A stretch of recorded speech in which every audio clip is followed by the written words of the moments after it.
ننتقل للبحث الثاني مقدمه مستر كين سوانبرج Creating Competitive Advantage Moving Beyond the Comparative Advantage of the Cotton Industry.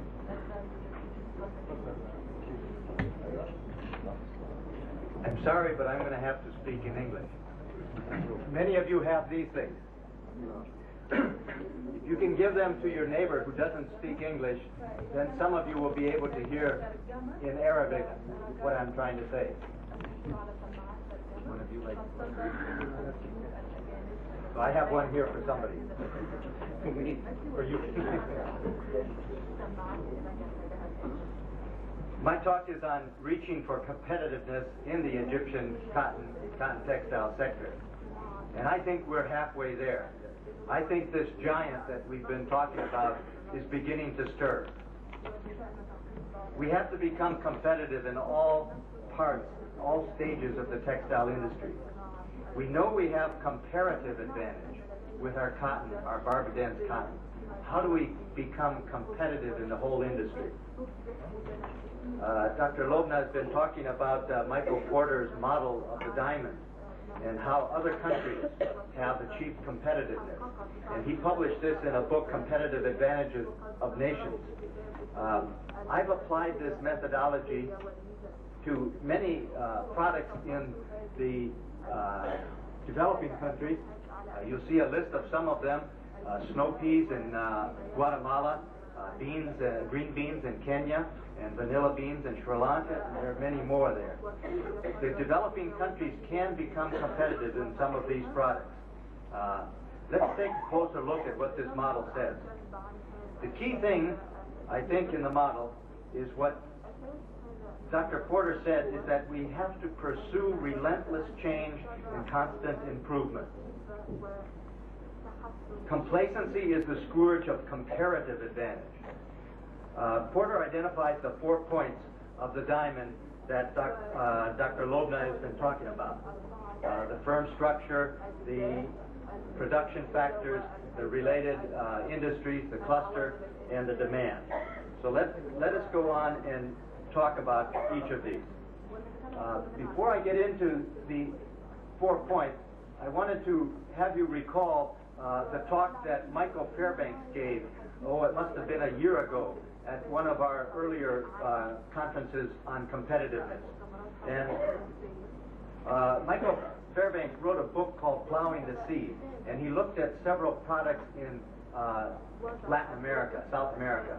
And I found this fascinating because I had worked in almost all of those products and in those industries. In Colombia, it was the cut flowers and the passion fruit and the leather. In Peru, asparagus and sardines and alpaca. But what he does is he talks about the cut flowers more than anything else. Colombia began with a comparative advantage in cut flowers. They became known worldwide for their flowers. When I was a graduate student, I used to teach the flower marketing system. Back then, there were 4 days that you marketed flowers: Christmas, Valentine's, Easter, and Memorial Day. Then Colombia expanded their production of flowers and started to market flowers every month. Knowledge of your competitors. How much do we know about our competitors who produce cotton? And I would suspect that it is not as much as we should. Do we have knowledge of the new market trends? Do we realize that the market now has to respond in 3 to 4 weeks, not in 3 to 4 months? Do we have the vertical integration? We've heard the other day that some of the producers in China now have operations in Germany. They have a foot in both markets. Do we have that? Interfirm cooperation. Are we relating our firms one with the other? Perhaps we are not. The sixth one was defensiveness. Are we always saying it's the other person's fault? And the last one is dependence on paternalism. Let's face it, we know every year that the government is going to save the farmer and give us a floor price. We know that. We have that feeling. So what can be done? Okay. I think we're halfway there because we've been doing a lot of things and we've been doing a lot of things right. The first one is improving the factors of production. We have the best breeders of cotton in the world, and several of them are here. Dr. Gohari was on the podium here earlier, and I think I'I'Awad is here also. We produce the best cottons in the world. We have to continue to do that. Every time I go and I talk to the spinners, they always say, what happened to Giza 75? Maybe we should try and bring back Giza 75 to go along with our new varieties. We need a training center for modern management. We have Dr. Abdul Fattah Sayan here from North Carolina. Maybe we can establish a joint relationship with North Carolina State University and get good management training. We need to have a technology adaptation center. The Textile Consolidation Fund has some machinery where they test the cotton on that machinery, but we need to have a center where we bring machinery from all over the world and test it on our cottons here. We need to create demand. This means more than just understanding demand. We have to go out there and create demand. First thing we have to do is price our cottons correctly, and Dr. Sadiq will be talking about that a little bit later. Secondly, we have to develop a logo, and Professor Silverman will be talking about the logo a little bit later. We have to have a marketing promotion program behind it. And we have to convince all of you ready-made garment companies out there, I see some of you, we've got to convince you to use Egyptian cotton and to replace some of the imported cottons that you're using now.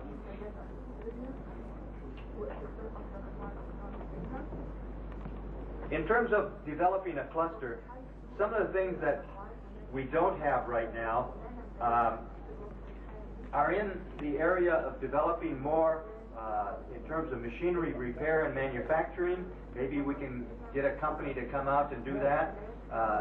The dyeing and finishing is another area that we need to address very directly. We have to have financing for the privatizations that we're talking about, and we have to continue to address the regulatory regime. People will be talking about the regulatory regime a little bit later on. In terms of industry structure, we have to make the industry competitive. We have to get private management in there. We have to develop competitive rivalry. In the ginning industry, we've privatized 2 of the 5 ginneries. In the trading industry, the trading companies are still in public hands, although the private traders maybe trade about 30%. Spinning and weaving, we have to accelerate the privatization. And in the dyeing and finishing, we probably have to bring in some new companies. The ready-mades are basically in the private sector now, and like I say, we have to get them to use our Egyptian cotton. So if this giant is stirring, okay, what must he do? And I have, for each section, I have actions that we have to pursue. We have to continue to support the Cotton Research Institute. In terms of technology transfer and adaptation, somebody has to agree to set up an adaptation center.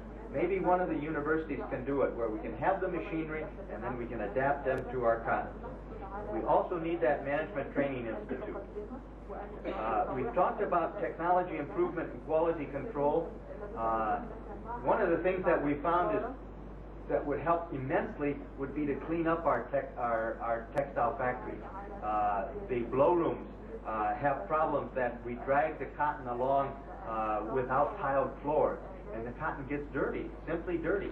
And there's flyers all over on the walls and everything, and that gets into the cotton. That doesn't cost anything to clean up our textile factories. Maybe we can have a unit that goes around factory to factory and addresses this issue. The next one is enhancing demand. Now, every time I talk to a spinning company manager, he says the problem is the price of raw cotton and the price of yarn. But we did a study of this, okay? And we tried to estimate the running cost for manufacturing a kilogram of yarn. And we had 4 companies that we did this in.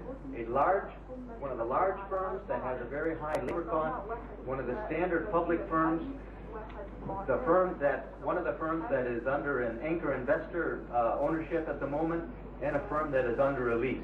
So we have kind of a large amount of labor, and then 2 medium and 1 small labor. When we calculated this, that purple portion is the profit given the price of cotton today after the recent discounts from Alcotexa. And we see that the real large firms, because of their labor burden, still may not be producing a profit of 30-count yarn. Excuse me. But the other 3 companies are clearly producing a profit.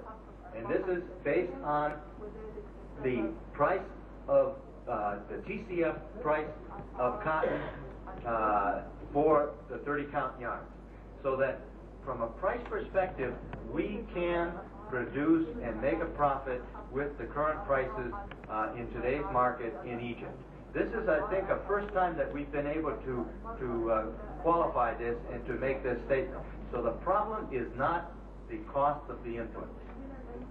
The next chart does a comparison of the TCF prices after we give them a 10% discount for the coarse count yarn. And I wanted to compare those TCF prices with the international prices. I got the international prices out of the Cotton Outlook of about 2 weeks ago. And when we compare the TCF prices with those international prices, we see that we're very close. We're very close. And if we recognize that our yarns have a little bit of a premium because they're Egyptian Barbadance cotton, we can see that we have priced ourselves back into the market. We don't have a problem with our prices either for yarns or for the lint cotton. And I think this is very good. This means we're doing our job on the pricing side. Now the issue is quality and delivery times. Now that we have it priced right, we need to go out and create demand, and so this is the whole issue of the cotton logo. And I think we're going to have a later session that's going to talk about the cotton logo, and we'll address that then. To back up the cotton logo, we need an Export Promotion Association. We created one a couple of years ago. Some of you in the room were involved in that Egyptian Cotton Promotion Association. We called it Cotton Egypt. All of the other organizations like Cotton Incorporated and SUPIMA were able to get a little bit of government assistance to get started, and now they are very strong in supporting their cotton and cotton products. We need an organization in this country.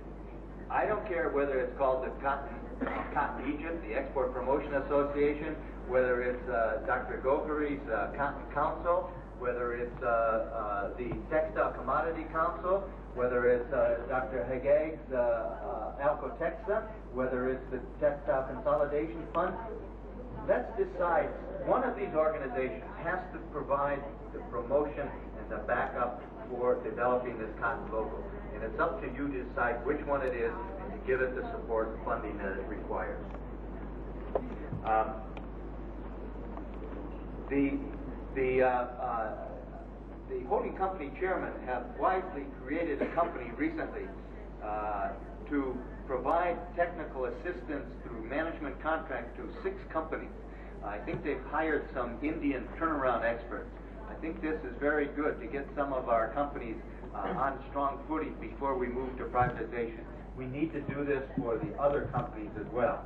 We have a lot of Egyptians who are experts in textiles in foreign countries like the United States and then like England. Maybe we can bring some of them back to join these companies and to provide the technical expertise we need to improve the companies that we want to privatize. I have mentioned the idea of bringing in dyeing and finishing companies. I know there are 2 companies that are being built. We need to bring in more because that seems to be the bottleneck in terms of the clusters. We need to provide financing for leases. I don't know whether the banks can do that right now. They always like to finance fixed assets. Can we get the banks to finance leases and management contracts? And we need to bring this fellow that some of us went on a privatization course to the United States, and we met Tom West, who manufactures textile equipment. And he said he's interested in coming out here to set up a company. Let's hope he does. terms of the creating rivalry amongst the companies, we have to privatize these companies, and one way to do it is through leasing. We will be talking later in another session with Dr. Mahmoud Salem, who has developed leasing guidelines from the Ministry of Public Enterprise. We have the copy of those guidelines that are being published now, so we'll talk about that at a later date. But there are many ways to privatize. We can do IPOs, we can do employee stock ownership plans, we can do leases, we can do management contracts, but we have to get going and doing them, and we have to provide the financing and technical assistance to do it. And I think if we do this, it is very clear that we are just on the verge of becoming competitive in this industry. And what I would like to make the plea to you, that it's up to you to do it. It can't be done by us, the foreign expatriate advisors, etc. You have to do it. And you have to get in there and step into those giant shoes and wake up and get this industry competitive. Thank you.